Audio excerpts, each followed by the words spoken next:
Imagine que você precisa ligar vários motores e sensores na sua microbit e não sabe como fazer isso. Agora imagine que com uma única plaquinha dessas aqui, você consegue transformar a sua microbit numa verdadeira central de comando de robôs. O mais curioso é que, mesmo quem já tem experiência com microbit, muitas vezes nunca ouviu falar desta placa. Eu sei que parece exagero, mas é exatamente o que eu vou te mostrar hoje. Quando terminarmos o vídeo, você vai perceber que ela é muito mais do que um simples acessório. Então fica comigo porque nos próximos minutos eu vou abrir essa caixa e revelar o que realmente diferencia esta placa de outras e por que eu estava esperando tanto tempo para colocar as mãos nela. Eu tenho aqui na mão 3 placas diferentes para controle de motores. E todas fazem isso muito bem, mas hoje eu quero mostrar uma que vai muito além. Essa é a placa de expansão da DF Robot para BBC Microbit. Ela não só controla motores, mas também deixa você usar um monte de sensores sem complicação. E antes de qualquer coisa, não é uma publi. Eu já tive contato com a marca antes, eles até já me enviaram coisas no passado. Eu gosto muito da qualidade, mas essa aqui eu comprei por conta própria. Mas por quê? Primeiro, fazia muito tempo que eu queria colocar as mãos nela e mostrar para você. Segundo, que é difícil encontrar no Brasil. E eu achei por um preço tão bom que valia mais a pena comprar aqui do que importar e pagar taxas. Quem tem agora produtos da marca DF Robot no Brasil é a Robocore, uma referência nacional também em produtos para robótica e educação. E eles conseguiram provavelmente alguns lotes de produtos da DF Robot e colocaram na loja. E como eu estava precisando de algumas placas assim para uns projetos offline que eu tenho, quando eu vi essa oportunidade, eu fui lá e peguei. Para resumir, vão ser alguns projetinhos caseiros maker, aproveitando caixinhas, palito, cola quente, e todos eles controlados por placas microbit. Quem já trabalhou ou conhece microbit sabe que os pinos mais fáceis de acessar são essas 3 entradas e saídas e esses 2 de alimentação. Mas se a gente quiser ligar motores ou mesmo acessar esses outros pinos aqui, nós vamos precisar de uma placa de expansão. No Arduino a gente já conhece as shields, que são placas que você encaixa nas placas Arduino e aí você já ganha novas funções, como por exemplo controlar motores, relés, lâmpadas, conectar ao Wi-Fi. Tudo sem precisar saber quase nada de eletrônica. Obviamente a microbit, que também é educacional, ela bebe nessa fonte e ela tem placas que nós chamamos placas de expansão ou então placas de extensão, que são um pouquinho diferentes. Eu considero placas de expansão aquelas que têm eletrônica dedicada para controlar coisas mais robustas. Já as placas de extensão são simplesmente alguns fiozinhos a mais que saem da microbit e a gente consegue acessar eles. Claro que conforme o nível de eletrônica e de recursos que uma placa ela tem, ela pode ser mais barata ou um pouquinho mais cara. Mas se você tem um pouquinho de conhecimento e experiência, você pode economizar uns bons trocados. Porque existem plaquinhas dedicadas para motores conhecidas como Ponte H. E eu peguei essas 2 versões aqui que são bem acessíveis em valor e também para aproveitar o frete da loja. Essa aqui é uma L9110. Uma plaquinha que eu uso bastante aqui, inclusive em pequenos robozinhos do tipo guerra de sumô, robozinhos de combate. E já essa aqui, ela é uma MX1616. Eu gosto muito dessa plaquinha não só pelo tamanho e pela leveza, mas eu consigo controlar aqui 2 motores e eu posso usá-la tanto em projetos pequenos de robótica educacional, como também eu gosto de usar ela para controle de motores em circuitos que usem controle remoto por radiofrequência. Com essas 2 ponte H eu consigo controlar 2 motores com cada uma, o que é suficiente para a maioria dos nossos projetos educacionais. Mas a gente não pode esquecer que a estrela do nosso vídeo vai ser ver a placa de expansão para microbit. Mas se você quiser saber mais sobre essas e diversas outras placas para controle de motores, comenta aqui abaixo desse vídeo Ponte H, que eu vou te mandar alguns links. Também estou preparando alguns vídeos especiais sobre elas. Isso vai me incentivar a acelerar o processo de criação desses vídeos. Também mais adiante aqui no vídeo eu vou explicar para você como você pode conversar comigo e eu te ajudar a fazer projetos desse tipo, Seja em sala de aula ou algum projeto maker que você estiver criando. E aqui temos então a placa de expansão para microbit da DF Robot. E para minha surpresa e também alegria, além da placa de controle, vem também um cabo de alimentação do tipo USB.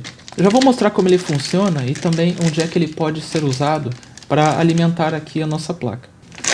Então essa aqui é a nossa Microbit Driver Expansion Board. Essa aqui no caso é a versão 2.0.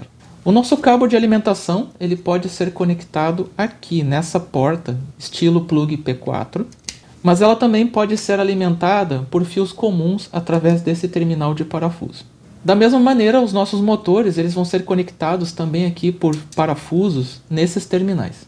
Esse é um dos modelos de placa para microbit que eu faço questão de recomendar, porque a DF Robot é uma das maiores fabricantes chinesas de tecnologia para robótica e também outras áreas da eletrônica, inclusive avançadas.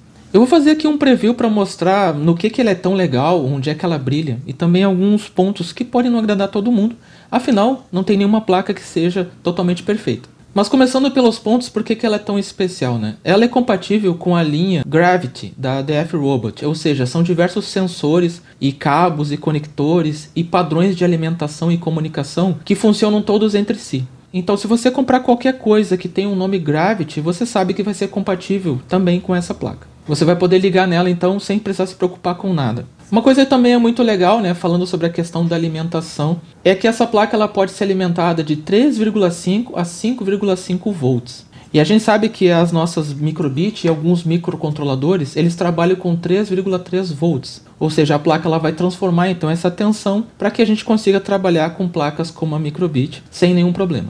E também essa tensão permite que a gente consiga controlar vários sensores, também motores. Além dessa parte aqui, que a gente pode ligar até 4 motores, que podem ser tanto desse tipo como esse, a gente também tem acesso aqui para podermos ligar até 8 servos desse tipo aqui, os chamados microservos.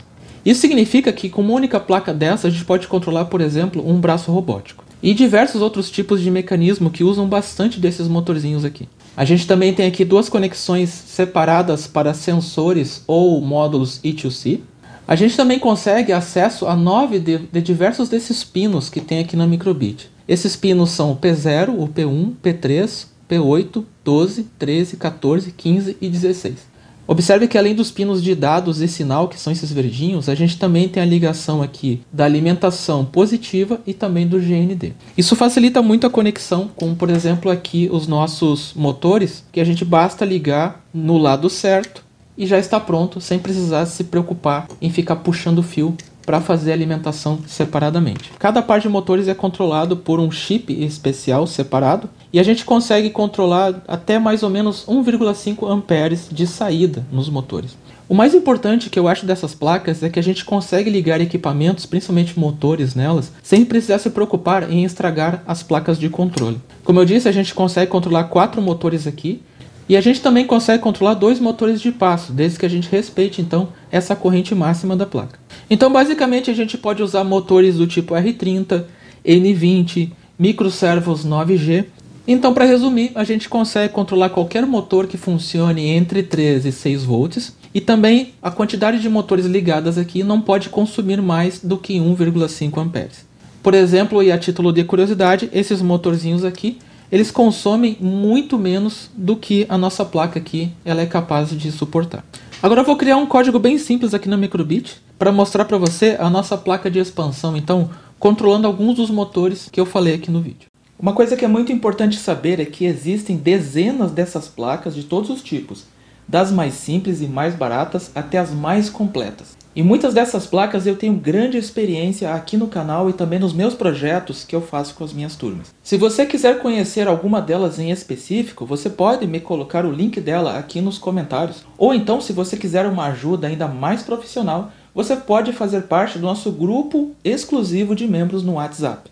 Basta você clicar no botão aqui Seja Membro e assinar o nível 2, que você pode fazer parte então do nosso grupo do WhatsApp. Então, aqui na microbit eu preparei um código em blocos para a gente testar aqui todas as funções de motores da nossa microbit Driver Expansion Board. Note que eu tenho apenas uma bateria 18650, ela está conectada pelos terminais de parafuso, tenho 2 motores DC aqui, e aqui eu tenho 8 servomotores, dos mais simples que a gente encontra no mercado. O código aqui é uma sequência de acionamento dos servos, e ao apertar os botões A e B, eu também vou fazer o acionamento e inversão dos motores DC.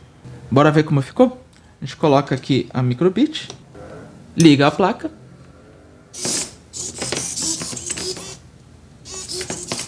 A gente consegue ver aqui o acionamento em sequência de todos os servomotores.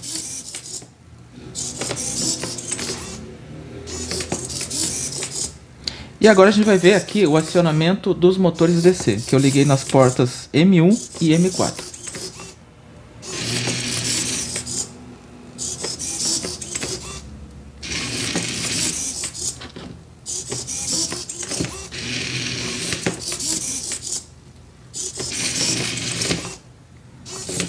funcionando perfeitamente, mesmo usando apenas uma única bateria de alta eficiência. Está comprovado então que a gente consegue controlar com essa única plaquinha aqui diversos motores, aumentando ainda mais as possibilidades de fazer projetos criativos com a Microbit.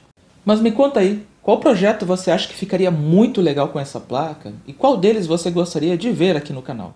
Agora nós vamos ver algumas coisas que tem nessa placa e não tem em outras, e coisas que tem em outras e não tem nela. Alguns desses pontos podem incomodar dependendo do objetivo, então é muito importante saber desses detalhes.